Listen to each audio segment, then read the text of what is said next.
성경의 가장 최고한 법은 하나님 사랑과 이웃 사랑입니다. 사복음서에 보면 한 서기관이 예수님께 나와 물었습니다. 예수님, 모든 율법의 계명 중에서 첫째 되는 계명이 무엇입니까?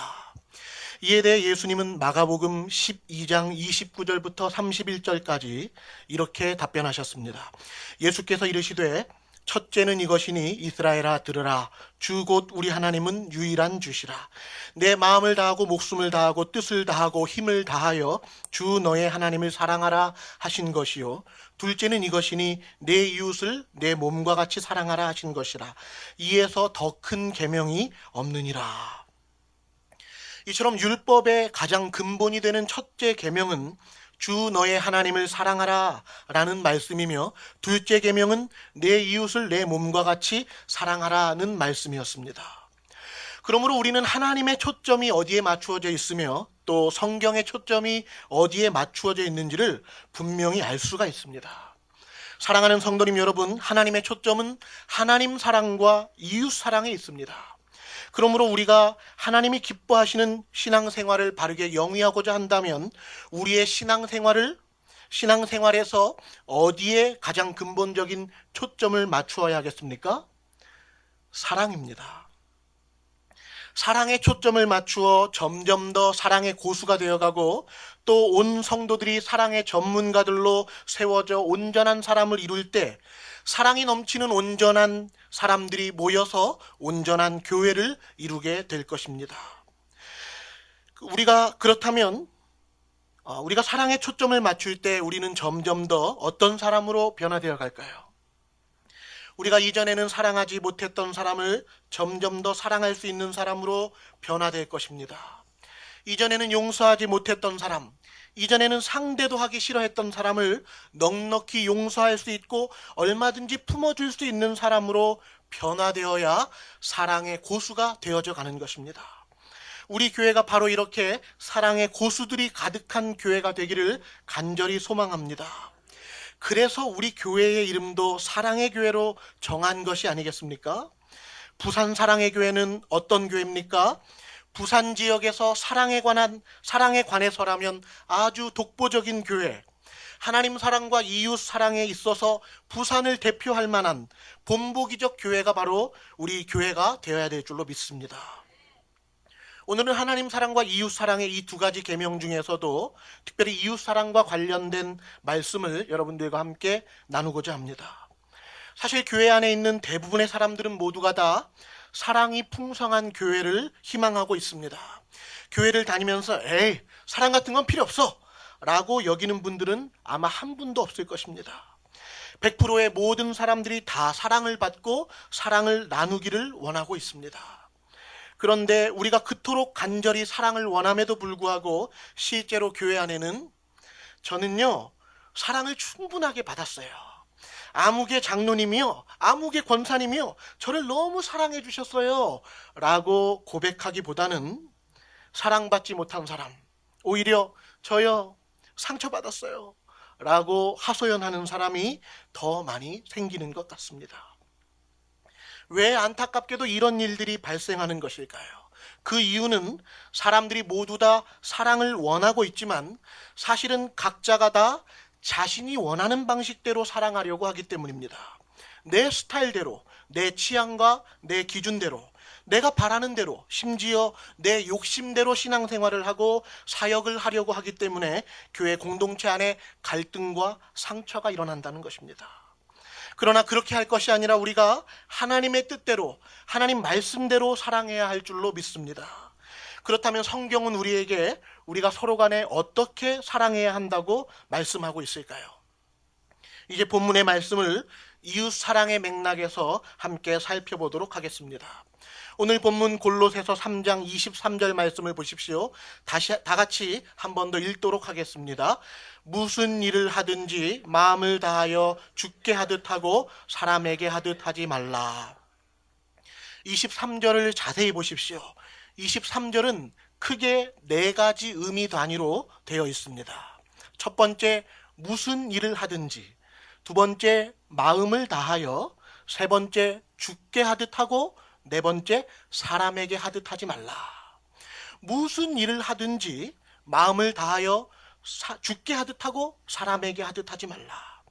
사도 바울은 골로새 교회의 성도들을 향해 권면하기를 우리가 무슨 일을 하든지 우리의 마음을 다하여 주님께 하듯이 그 일들을 해야 한다고 권면하고 있습니다.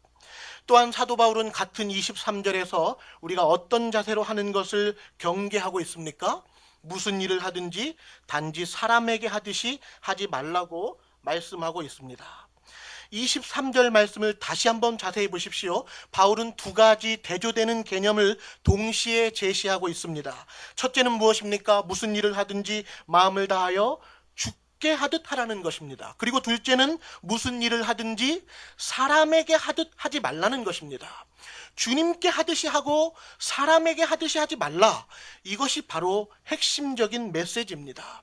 사도 바울은 오늘 본문에서 우리가 모든 일을 할 때에 주님께 해드리듯이, 주님, 제가 이 일을 주님께 해드리듯이 하는 것입니다. 주님 위해서 하는 것입니다. 라고 해야 하고, 반대로 그 모든 일을 사람에게 하듯이 내 앞에 사람이 있어서 그 사람 비위 맞추려고, 그 사람 기분 좋게 해주려고 하듯이 하지 말아야 한다는 것을 매우 강조해서 말씀하고 있습니다. 그렇다면 이제 사도 바울이 골로새 교회에 조언했던 이 말씀을 실제 우리 교회에 한번 적용시켜서 생각해보는 시간을 갖도록 하겠습니다. 우리 부산 사랑의 교회에는 여러 가지 부서가 있습니다. 예배부, 교육부, 재정부, 양육부, 전도부, 새가족부, 장학부, 구제부, 관리부, 행정부, 선교부 등 많은 부서가 있습니다. 부서가 이렇게 많이 있기 때문에 이와 관련된 사역들도 아주 많이 있습니다. 그런데 이 모든 사역을 누가 감당하는 것입니까? 사람이 감당합니다. 교회 안에 지도자로 세워진 많은 사람들이 교회의 일들을 감당해야 하는 것입니다. 실제로 우리 교회도 중직자분들을 중심으로 많은 사람들이 여러 가지 부서에 소속이 되어서 자신에게 맡겨진 일들을 감당하고 있습니다. 그런데 여러분들이 교회에서 일을 해보셨기 때문에 잘 아시겠지만 교회의 일이라는 것이 나 혼자서만 알아서 할 수 있는 일들이 아니고 다른 사람들과 더불어 일을 잘 처리해야만 합니다. 또 교회에서 일을 하다 보면 생각지도 못하게 고려해야 할 많은 문제들이 발생하는 것을 보게 됩니다. 전혀 예상하지 못했는데 갑작스럽게 문제가 발생하기도 하고 의도한 것이 아니었음에도 불구하고 여러 가지 이해관계가 그 속에 얽혀 있어서 누군가를 곤란하게 하거나 심지어는 갈등 관계가 유발될 수도 있습니다. 그리고 특별히 사람의 마음은 다 똑같은 줄 알았는데 교회에서 일을 해보니 사람들의 생각이 저마다 다 다르고 또 일을 처리하는 방식에 있어서도 많이 다르다라는 것을 새삼 절감하게 됩니다. 그래서 한마디로 말씀드리면 교회 안에서 상처받는 사람은 자꾸 늘어나고 헌신하는 사람은 점점 줄어듭니다. 이것이 오늘날 한국교회가 당면한 위기 상황이라고 하겠습니다. 그러니 우리가 어떻게 하면 우리에게 주신 직분과 직책을 잘 감당할 수 있겠습니까? 상황이 어렵다 보니 어떤 사람은 교회 일을 하다가 상처를 받아서 다른 교회로 옮기거나 더 이상은 교회에서 일을 하지 않겠다고 직분이나 직책을 포기하기도 합니다. 그런데 교회 입장에서 한번 생각을 해보십시오. 자꾸 상처받는 사람은 늘어나고 일을 할수록 원치 않는 잡음과 갈등이 발생한다면 도대체 교회의 살림은 과연 누가 도맡아서 해야 하는 것입니까? 그러나 주 안에 사랑하는 성도님 여러분, 아무리 교회가 연약하다 할지라도 하나님은 우리가 주님의 몸된 교회를 섬기고 기꺼이 헌신하는 것을 기뻐하시지 갈등이나 상처가 싫어서 교회의 일을 쉬거나 기피하는 것을 주님은 바라지 않으신다는 것입니다. 바로 이런 맥락에서 사도 바울은 우리에게 어떻게 권면을 하고 있을까요? 다시 한번 3장 23절 말씀을 보십시오. 무슨 일을 하든지 마음을 다하여 죽게 하듯 하고 사람에게 하듯 하지 말라. 먼저 사도 바울은 우리가 어떤 자세로 일하는 것을 경계시키고 있습니까? 일을 할 때 단지 사람에게 하듯이 하지 말라고 경고하고 있습니다. 그렇다면 사람에게 하듯 한다라는 말이 무슨 말일까요? 앞에서도 누차 말씀드렸지만 교회의 일이라는 것은 누가 한다고요? 사람이 도맡아 합니다. 사람이 주도자가 되어서 교회의 수많은 일들을 감당할 수밖에 없습니다. 그런데 교회의 일들을 하는 과정에서 사람이 이 모든 일들을 처리하다 보니 어느새 우리가 지나치게 일을 하는 사람에게만 주목을 하거나 또는 처리해야 할 일 자체에만 지나치게 주목할 수가 있다는 것입니다. 그렇게 되면 언젠가부터 하나님은 보이질 않고 교회가 하는 일에 사람만 보이고 처리해야 할 일만 보일 수 있다는 것입니다. 여러분, 이런 상황을 한번 상상해 보십시오. 제가 잘할 수 있을지 모르겠습니다. 아니, 그러면 안 돼. 그 사람이 융통성 없이 일을 하니까 그러는 거지. 내가 괜히 그래? 그 일을 그렇게 처리하면 안 되는데, 답답하네. 혹시 이런 생각을 하고 계신다면 하나님보다 일 자체에 마음을 더 두고 계신 것입니다. 융통성을 강조하려고 내 고집을 꺾지 않다 보니 갈등 관계가 심화되는 것입니다. 한 번 더 해야 되는데. 아니, 그 사람이 말을 그렇게 하잖아. 그 사람은 너무 자기 방식만 고집을 해. 자꾸 그렇게 하면 나도 간들 거야. 그렇게 자기 생각만 하는데 그럼 내가 가만히 있어? 나도 자존심이 있다고. 혹시 이런 생각을 가지고 계신다면 하나님보다 사람을 마음에 더 두고 있는 것입니다. 다른 사람의 태도와 반응에 화가 나서 갈등 관계가 심화되는 것입니다. 사실 우리 교회 모든 성도님들의 헌신과 섬김이 얼마나 귀합니까? 교회에서 봉사하면 어떤 보수나 대가가 나오는 것도 아닌데 얼마나 좋은 마음과 귀한 동기로 시작한 일이겠습니까? 그러나 교회 안에 여러 가지 일들을 진행하는 과정에서 어느새 의욕이 앞서고 내 방식과 내 감정, 내 자존심을 자꾸 앞세우다 보면 점점 더 하나님은 보이질 않고 함께 일을 담당하는 사람에게 마음이 상하거나 혹은 일 처리가 잘 되지 않아서 일 때문에 못마땅한 마음이 생길 수 있다는 것입니다. 그렇게 되면 교회를 세우려고 시작한 이 귀한 모든 일이 어느새 그저 사람의 일로 전락해버리고 마는 것입니다. 일을 잘 처리하는 것이 분명히 중요함에도 불구하고 지나치게 일 자체에만 주목하고 일의 담당자인 사람에게만 주목하면 일과 사람만 남고 하나님을 잃어버릴 수 있다는 것입니다. 그래서 사도 바울은 무슨 일을 하든지 사람에게 하듯 하지 말라고 경계하는 말씀을 하고 있는 것입니다. 그러므로 사랑하는 성도님 여러분, 이 세상적인 방식과 이 세상에서 통용되는 원리에 따라 그저 사람이 이 모든 일을 다 주관하는 것처럼 그렇게 사람에게 하듯 교회의 일을 하지 않기를 바랍니다. 그렇다면 반대로 우리가 어떻게 주의 일들을 감당해야 되겠습니까? 다시 한번 3장 23절 말씀을 보십시오. 무슨 일을 하든지 마음을 다하여 죽게 하듯 하고. 사도 바울은 우리가 교회 안에서 일을 할 때 죽게 하듯 해야 한다고 말씀했습니다. 그렇다면 죽게 하듯 한다라는 말은 무슨 뜻일까요? 죽게 하듯 한다는 것은 내가 교회에서 어떤 일을 맡았든지 그 일 자체나 그 일을 함께하는 사람보다 제일 먼저 주님을 우선적으로 생각하는 것입니다. 매일의 삶에서 항상 주님과 교제하며 동행하는 것을 최우선으로 신경 쓰고 내가 주님을 사랑하기 때문에 오늘도 주님께 영광을 돌리기 위해서 주님이 내게 맡겨주신 일들을 잘 감당하고자 하는 것입니다. 교회에서 작은 일을 맡겨주셨어도 예수님을 기쁘시게 해드리려고 하는 것이고 또 험한 일, 다른 사람이 꺼려하는 일, 티가 나지 않는 일을 맡겨주셨어도 주님이 내게 그 일을 맡기셨기 때문에 감당하고자 하는 것입니다. 이처럼 교회 안에서 우리가 어떤 일을 하든지 주님께 하듯이 한다면 예수님이 항상 내 곁에서 나와 함께하고 계신다는 이 사실을 제일 먼저 기억하게 된다는 것입니다.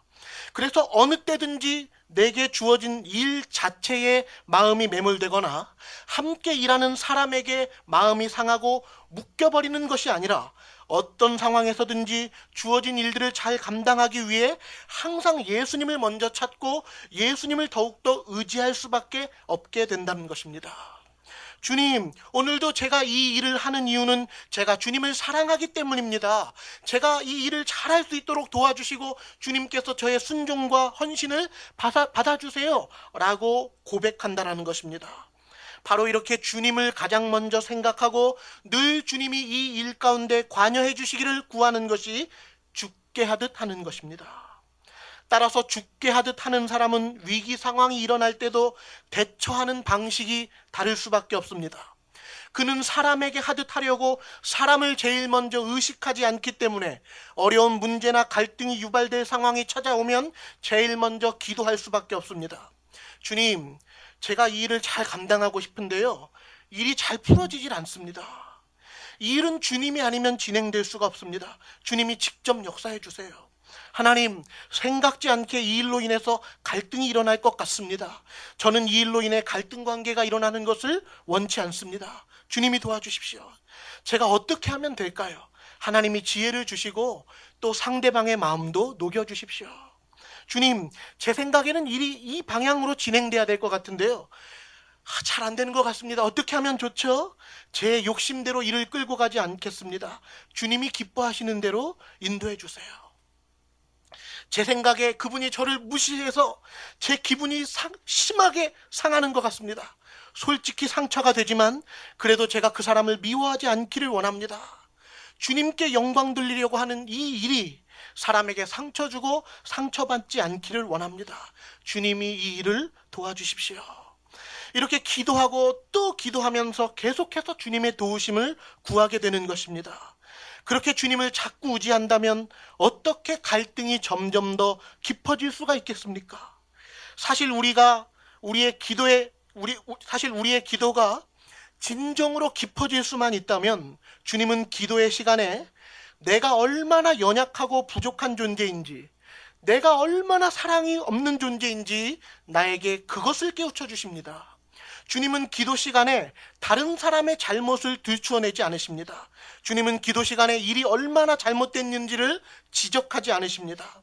기도가 진짜로 깊어진다면 주님은 내가 어떤 존재인지를 가르쳐 주십니다. 사실은 내가 문제다라는 것을 보게 하시는 분이 주님이십니다. 교회 안에 상처받는 일이 자꾸 생기고 갈등 관계가 유발되는 근원적인 이유가 무엇입니까? 다 다른 사람의 잘못을 탓하기 때문입니다.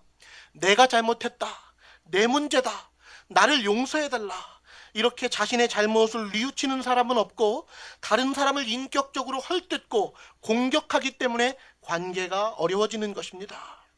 물론 객관적인 차원으로 본다면 내가 다른 사람들보다 더 나을 수 있습니다. 내가 얼마든지 큰 소리 칠 만할 수도 있습니다. 그러나 주님은 내가 지금보다 더 많이 사랑으로 할 수 있는 존재이며 내가 더 많이 사랑으로 해야 한다는 것을 가르쳐 주십니다. 그래서 진심으로 사랑으로 섬기지 못한 것을 회개하도록 만드시는 분이 하나님이십니다. 지금까지 저는 여러분들에게 죽게 하듯 해야 한다는 것을 말씀드렸습니다. 그렇다면 한 가지만 더 생각해 보기를 원합니다. 우리가 왜 죽게 하듯 해야 하는 것입니까? 사람들과의 관계에서 갈등이 일어나지 않도록 하기 위함 때문입니다. 그러나 이보다 더 근본적인 이유가 있습니다. 성경은 우리가 왜 죽게 하듯 해야 한다고 말씀하실까요? 그 이유는 바로 다음 절인 골로새서 3장 24절 말씀에서 답변해 주고 있습니다. 24절을 같이 읽겠습니다. 시작. 이는 기업의 상을 주께 받을 줄 아나니 너희는 주 그리스도를 섬기느니라. 우리는 주 예수 그리스도를 섬기는 사람입니다. 주님 때문에 이 모든 일들을 감당하는 것입니다. 일들을 하는 과정에서 많은 문제가 발생하고 일 때문에 오해가 생기고 일 때문에 관계에 긴장이 찾아올 수도 있습니다. 그러나 그럼에도 불구하고 이 모든 일들을 감당하는 이유는 내가 주님을 사랑하기 때문이고 나는 주 예수 그리스도를 섬기는 사람이기 때문입니다. 그렇게 내가 주님만 바라보고 한결같이 주님을 섬기면 내게 기업의 상을 베풀어 주실 분이 누구라는 것입니까? 24절 상반절을 다시 보십시오. 이는 기업의 상을 주께 받을 줄 아나니. 우리는 기업의 상을 주님께로부터 받을 줄 아는 사람입니다. 주님이 친히 우리에게 상을 챙겨주시겠다고 말씀하시는 것입니다. 우리는 주님께 칭찬을 받으려고 주님께 영광 돌리려고 이 모든 일을 하는 사람이라는 것입니다. 그러므로 조금 서운한 일이 생겨도 때로 억울한 일이 생겨도 사람에게 직접 찾아가서 보상을 받으려고 해서는 안 됩니다. 오히려 나는 주님을 섬기려고 죽게 하듯 그 일을 한 거야. 비록 사람들이 내 마음과 헌신을 다 알아주지 않는다 할지라도 주님은 내 모든 수고와 내 마음 깊은 곳의 생각까지도 다 감찰하고 계실 거야. 이렇게 주님께 영광 돌리는 것만으로 만족할 수 있는 사람이 되어야만 한다는 것입니다. 이 세상에서 우리가 열심히 수고하고도 보상을 받지 못했다면 그것은 오히려 하늘에서 제대로 된 상급을 받을 수 있는 절호의 찬스가 되는 것입니다. 마태복음 6장 1절에서도 이렇게 기록됐습니다. 사람에게 보이려고 그들 앞에서 너희 의를 행하지 않도록 주의하라. 그리하지 아니하면 하늘에 계신 너희 아버지께 상을 받지 못하느니라. 순교자들이 왜 순교까지 감당하는 것이겠습니까? 선교사님들이 거린들이나 창녀들이나 장애인들 혹은 나병 환자들까지 돌보는 이유가 무엇입니까? 하나님만 바라보고 하나님께만 영광을 돌리는 것으로 만족하기 때문입니다. 이 다음에 주님께서 친히 내게 허락해 주실 상을 기대하기 때문입니다. 시간이 많이 흘렀지만 마지막으로 한 가지만 더 말씀드리고 마치도록 하겠습니다. 여기서 마쳐야 되나 끝까지 가야 하나 둘 중에 하나 해야지 하고 원고에 써놨는데 딱 8시인데 마음이 갈등이 됩니다. 요한복음 21장에 보면 부활하신 예수님께서는 갈릴리 바다에 물고기를 잡으러 간 베드로와 다른 제자들에게 찾아가셨습니다. 주님은 아침 조반을 제자들에게 먹이시고 식사를 하시던 중에 일찍이 예수님을 3번씩이나 부인했던 베드로에게 갑자기 질문을 했습니다. 요한의 아들 시몬아, 네가 나를 사랑하느냐? 예수님은 베드로에게 물으시기를 네가 나를 사랑하느냐라고 물으셨습니다. 만일 이때 예수님이 그렇게 묻질 않으시고 야, 너 그때 왜 그랬냐? 네가 죽을지언정 나를 부인하지 않는다고 하더니 너 왜 그때 날 부인했냐? 네가 그러고도 진짜 내 제자라고 할 수 있냐? 너 입 있으면 어디 변명이라도 한번 해봐라. 하나님이 이런 식으로 말씀하셨다면 베드로는 양심 때문에라도 결코 예수님을 따를 수 없었을 것입니다. 그러나 우리 주님은 이미 예수님을 3번씩이나 부인한 정말 제자로서 아무 자격이 없는 자격 미달인 베드로에게 뭐라고 물으셨습니까? 네가 나를 사랑하느냐? 라고 물으셨습니다. 주님이 이렇게 사랑하느냐라고 물으신 이유가 무엇입니까? 주님, 제가 주님을 사랑합니다. 그럼에도 불구하고 사랑합니다 라는 답변을 끌어내기 위함 때문이었습니다. 주님이 이렇게 직접 먼저 네가 나를 사랑하느냐 라고 물어봐 주시지 않는다면 베드로가 어찌 주님께 주님, 제가 그래도 주님을 사랑해요 라고 대답할 수가 있겠습니까? 베드로는 그렇게 말할 만한 자격을 이미 상실한 상태였습니다. 그러나 주님은 여전히 베드로를 사랑하셨고 그래서 베드로가 주님을 사랑한다는 이 고백을 끌어내기 위해서 네가 나를 사랑하느냐라고 물으셨습니다. 오늘도 마찬가지입니다. 주님은 이 자리에 계신 여러분 모두에게 동일하게 물으실 것입니다. 네가 나를 사랑하느냐? 너 왜 세상에서 죄졌냐? 너 왜 내 말씀대로 순종하지 않았느냐? 주님은 먼저 그렇게 묻지 않으실 것입니다. 예수님의 이 질문에 베드로는 어떻게 답변했습니까? 주님, 내가 주님을 사랑하는 줄 주님께서 아십니다. 예수님도 3번씩이나 베드로에게 그렇게 물으셨고 베드로도 3차례나 사랑의 고백을 예수님께 드렸습니다. 중요한 것은 바로 이 다음입니다. 그때 예수님은 제가 주님을 사랑합니다 라고 고백하는 베드로를 향해 뭐라고 말씀하셨습니까? 네가 나를 사랑하느냐? 그렇다면 내 양을 먹여라. 네가 나를 사랑하느냐? 그렇다면 내 양을 쳐라. 네가 나를 진심으로 사랑하고 있다면 나를 사랑하는 그 사랑으로 나만 사랑하지 말고 나를 대신하여 내 양들을 먹이고 나를 대신해서 내 양들을 쳐라 라고 말씀하셨습니다. 이것이 바로 예수님의 마음입니다. 우리는 주님을 사랑하기 때문에 내가 주님을 사랑한다는 것을 나의 삶에서 실천적으로 보여주기 위해 우리에게 허락해 주신 사람들을 기꺼이 사랑해야 하는 것입니다. 여러분 주님을 사랑하시죠? 그렇다면 우리 눈에 보이지 않는 바 하나님을 사랑하기 위해서 우리의 눈에 보이는 사람을 사랑할 수 있는 사람이 되어야 한다는 것입니다. 바라기는 우리 부산 사랑의 교회가 정말 사랑에 있어서 독보적인 교회, 사랑의 소문이 나는 교회, 누가 우리 교회를 와도 우리 교회만 왔다 하면 사랑을 와장창 받고 우리 교회만 왔다 하면 하나님을 사랑할 수밖에 없는 그렇게 사랑이 소문나는 교회가 되어야 할 줄로 믿습니다. 2016년 한 해 동안 잘 순종해서 하나님께 기쁨을 드리는 모든 성도님들 되시기를 기도합니다.